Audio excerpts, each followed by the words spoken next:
Yeah. I meant to tell you, there's a great story in, which was Wall Street Journal today. And I love when they have stories like this because I'm thinking, no shit, Sherlock. It's about access for the defense industry to magnets, right? Rare earth magnets, which you need for everything, submarines, F-35s, whatever. Think about what you need it for. I mean, and magnets are also obviously for a variety of everything else, household appliances and shit. 92% of rare earth magnets are controlled by China right now. Jeez. Right? Materials and manufacturing. And so now the U.S. is suddenly realizing that they've got an issue because a while back, a handful of years ago, they put in place a law that will actually come into effect in 27 in a big way, which says, no magnets, from China where the materials or the processing or manufacture is in China.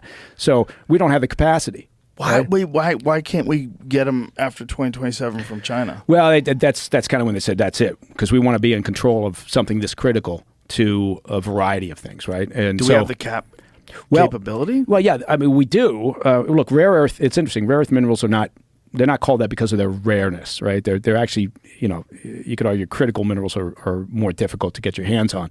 But it's the refining process that's kind of makes them difficult. And we can get them. We could have this capacity. We could have had the capacity for years and years and years.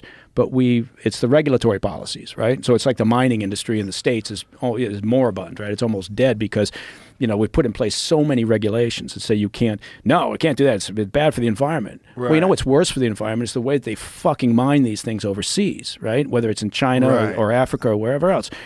And so we've kind of shot ourselves in the foot with this, but they're now starting to catch. Anyway, it's a good article, Wall Street Journal. So if they're going to catch on, where do they get these? Is there a place where they can do it where they don't ruin everything? There's another article I found right below it. It's talking about Mountain Pass, which used to be a huge place. Said if it was oil, it would be considered Saudi Arabia. Is that where the Donner Party died? Yeah, maybe in between California and Nevada. It says right here. Is that where they died? I don't know. World's #1 source of rare earths. Yeah. Bro. Started in the gold rush, and then production changed, and things changed. Is it still the #1 source? Mountain Pass is arguably the best rare earth asset in the world. Whoa. Yeah. If it were oil, it would be Saudi Arabia. Well, let's start digging, bitches. Yeah. He was talking about the refining of it, and that's what I think this article starts talking about. Yeah. So we don't have the refineries? Yeah, we need to. And so they're starting to put money into, whether it's us or the Australians or the Germans or whomever, they're starting to, realize. But good news is they've figured this out.